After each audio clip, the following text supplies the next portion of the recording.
e avançamos para a lição da quinta-feira, que tem como título Moisés como Deus sobre o faraó.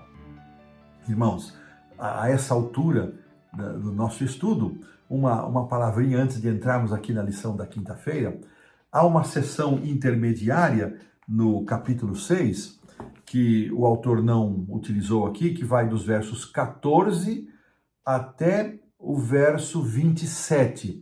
Aqui é apresentada uma genealogia de Moisés e Arão. E é interessante que no 6, versículo 20, pela primeira vez vai aparecer o nome dos pais de Moisés. Arão tomou a mulher Joquebede, a sua tia, e lhe deu Arão e Moisés, e aqui dizendo que os anos da vida de Arão foram 130. E também no verso 23 aparece o nome da esposa de Arão. Ele tomou a Eliseba, filha de Aminadab, e esta então lhe deu à luz Nadab, Abiú, Eleazar e Tamar. Então este registro aqui numa sessão intermediária que o autor não comentou, e só mesmo como um ponto de afirmação, especialmente a declaração dos pais de Moisés e a mãe de Moisés, que é uma pessoa, nós já mencionamos isso, que merece, os seus pais merecem todo o nosso respeito, como exemplo de pais piedosos que prepararam Moisés para viver de forma fiel a Deus, mesmo estando em contato com toda aquela cultura, com todo aquele cenário de idolatria, Moisés permaneceu fiel.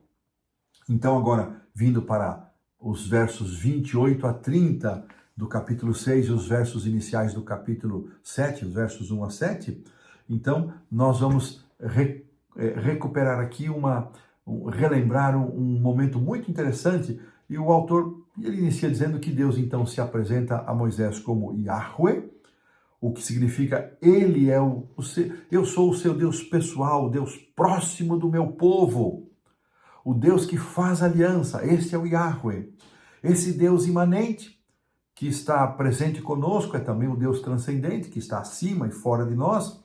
É este Deus, é com esta característica que Deus agora fala com Moisés. E diante da falta de confiança de Moisés, ele mais uma vez apresenta a objeção, o verso 30. Vamos ver aqui, produção, mais uma vez, verso 30, por favor. Respondeu Moisés na presença do Senhor: eu não sei falar bem, como, pois, me ouvirá Faraó? Ele está repetindo aqui o argumento que ele havia usado lá no capítulo 4. E é interessante que o comentário bíblico de Andrews, que aparece aqui na lição, ele diz que a expressão Arau Sefataim, ela literalmente, onde Moisés diz aqui, eu não sei falar bem, essa expressão Arau Sefataim, ela representa lábios incircuncisos, que é usada para expressar falta de habilidade para se comunicar de Moisés, e ela também é encontrada em capítulo 4, verso 10, onde Moisés menciona: eu sou pesado de boca. Interessante, irmão, estava pensando nisso. Moisés usou esta desculpa para não cumprir sua tarefa. Na verdade, ele queria fugir. Ele já havia dito, e ele repete que Faraó não vai me ouvir. Aqui nós já vimos isso, não vai me ouvir, eu sou pesado de boca. E neste ponto, não é só a humildade de Moisés que aparece, mas é uma tentativa de fugir da tarefa. Irmãos, não vamos confundir humildade com omissão. Não sou preparado, não tenho condições. Quando somos chamados e existe evidências de que esse chamado venha de Deus por meio da igreja ou por outros instrumentos, você não, tem outros melhores, tem quem. Isso não é humildade, isso é omissão.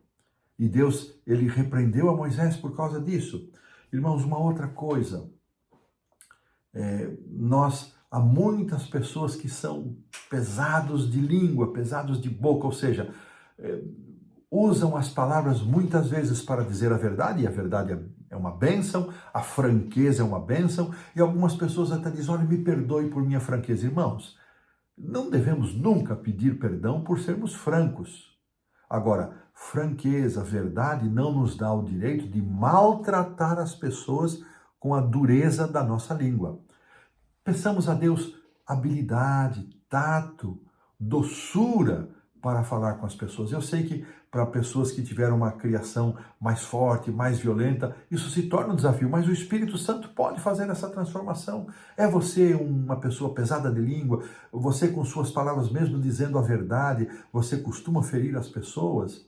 Irmãos, se alguém é perfeito, diz Tiago, ele não tropeça em palavras.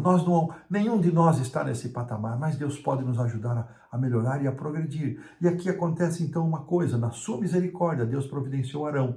E aqui é muito interessante a forma como Deus diz, olha, Moisés, você vai ser como Deus.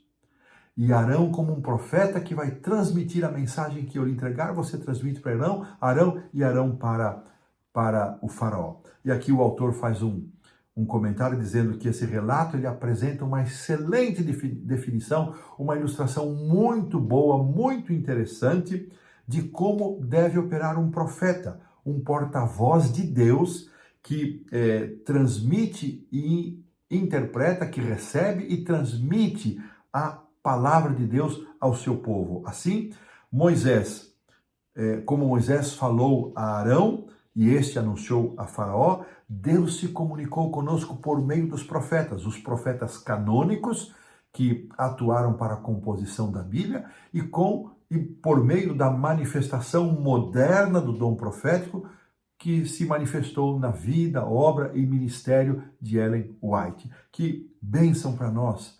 Muitas vezes essas mensagens eram transmitidas oralmente, outras vezes por escrito, mas Deus utilizou este recurso como uma forma de revelar-se ao seu povo e nós, como seus filhos, devemos prestar atenção no conteúdo da sua revelação. Deus ainda faz mais uma advertência a Moisés de que os encontros com o faraó não seriam fáceis. Irmãos, Deus não nos chama para facilidades. Deus nos chama para cumprirmos muitas vezes tarefas que nos são penosas, nos são extremamente desafiadoras, que nos põem em sofrimento. Mas Deus estará conosco. Ele vai conosco em qualquer circunstância. No entanto, Deus afirmou, o resultado seria positivo. Verso 5 do capítulo 7. Produção, por favor, coloca aí, olha que promessa linda. 7:5. Saberão os egípcios que eu sou o Senhor, quando estenderam a mão sobre o Egito e tirar do meio deles os filhos de Israel. Deus havia garantido, vai ser difícil, o caminho não vai ser fácil, haverá problemas, muita dificuldade, mas ao final, os egípcios saberão que eu sou o Senhor e eu tirarei o povo. Irmãos, se na nossa caminhada está difícil, está complicado para você, Deus, no Salmo 23, é sempre uma ilustração que eu amo, e vez por outra eu tenho repetido aqui. A nossa vida cristã não é feita só de pastos verdejantes, águas tranquilas, veredas de justiça. Ela também é feita de vales sombrios e muitas vezes vales sombrios e de morte. Qual é o conforto que nós temos? Que o Senhor está conosco nos pastos verdejantes, nas águas tranquilas, nos caminhos de justiça, e Ele segue conosco também no vale sombrio. Ele não impede que as sombras do vale baixem em nossa vida, mas Ele promete estar conosco. Muitas vezes, alguns ficam por aí, não rompem o vale, quando o vale se torna um vale de morte.